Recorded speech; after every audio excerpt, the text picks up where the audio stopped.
मसीह यस्सु के कादर अजीम नाम में आप सबकी सलामती हो। मेरे अजीजों, आज हम एक ऐसी बुराई और ऐसे गुनाह पर बात करेंगे जिसको आज हमारे नौजवान सीरियस नहीं लेते। मेरे अजीजों, ये गुनाह जो है ये जिनाकारी का गुनाह है जिसको एडल्ट्री कहते हैं। याद रखें, ये गुनाह एक ऐसी आग है जो कि इंसान के हाल, उसके मुस्तकबिल, रूहानी, जिस्मानी और समाजी जिंदगी को बुरी तरह से जला देती है, तबाह कर देती है। बाइबल मुकद्दस में हमें इंसान की किताब उसके 6 बाब की 22वीं आयत में आगाह किया गया है। खुदावंद के कलाम में यूं लिखा है, जो किसी औरत से जिना करता है वो बेअकल है। हाँ जी, वही ऐसा करता है जो अपनी जान को हलाक करना चाहता है।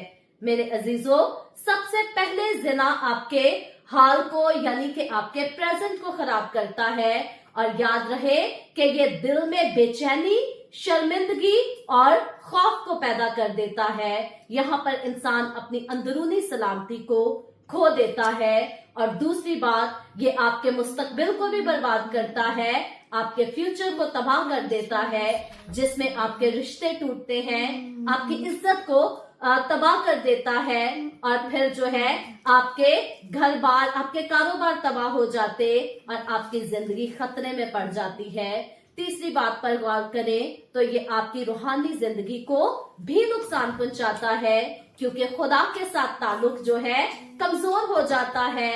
आपकी दुआ में ताकत, अनॉइंटिंग भी आपकी जिंदगी की खत्म हो जाती है और इस तरह से खुदा जो है आपसे दूर हो जाता है। इसीलिए मेरे अजीजों, खुदावंद के कलाम में लिखा है, ब्याह करना सब में इज्जत की बात समझी जाए और बिस्तर बेदाग रहे, क्योंकि खुदा हरामकारों और जानियों की उदालत करेगा।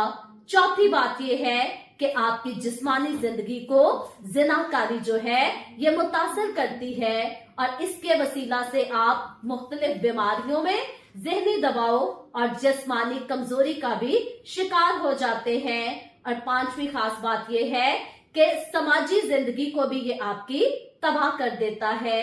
इससे आपका इत्मीनान टूट जाता है, आपका खानदान बिखर जाता है और आपकी इज्जत जो है वो खत्म हो जाती है। लेकिन मेरे अजीजों, अगर कोई तौबा करे अपने गुनाह से, खुदावंद के सामने अपने ऐसे घिनौने रास्ते से तौबा कर ले, तो खुदावंद आपको जिंदगी देना चाहता है।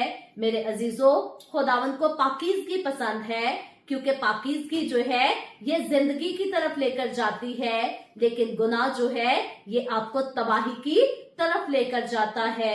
और खुदावंद ने हमें पाक जिंदगी देने के लिए बुलाया है और खुदावंद चाहता है कि हम उसके साथ वैसे ही पाक रहें जैसा वो पाक है। जब हम पहला पत्रस उसके 15वें बाब की 16वीं आयत का बाइबल मुकद्दस में से मुतालिया करते हैं, तो यहाँ पर भी मेरे अजीजों, खुदावंद का कलाम हमें नसीहत करता है और लिखा है यूं, बल्कि जिस तरह तुम्हारा बुलाने वाला पाक है, उसी तरह तुम भी अपने सारे चाल चलन में पाक बनो, क्योंकि लिखा है कि पाक हो इसलिए कि मैं पाक हूं।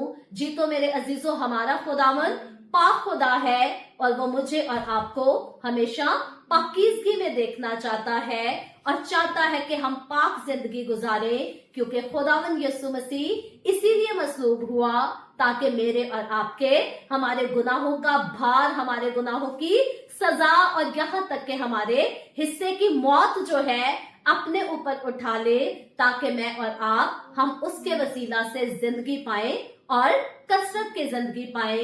लेकिन याद रखें कि जिनाकारी एक ऐसा गुनाह है जो आपकी इस जिंदगी को ही नहीं खराब करता, बल्कि आपकी हमेशा की जिंदगी भी आपसे छीन लेता है। सो आए आज खुदावंद की हजूरी में अपने दिल को उंडेलें। अगर आपकी जिंदगी में ऐसा गुनाह पाया जाता है तो आज सच्चे दिल से तौबा करें, और अगर आपके किसी दोस्त, किसी अजीज की जिंदगी में ऐसा गुनाह पाया जाता है तो इस वीडियो को उसके साथ शेयर करें और खुदा के कलाम के वसीला से उसकी रहनुमाई करें, ताकि कोई भी ऐसे घिनौने और खतरनाक गुनाह का शिकार होकर अपनी जिंदगी को तबाह ना करे।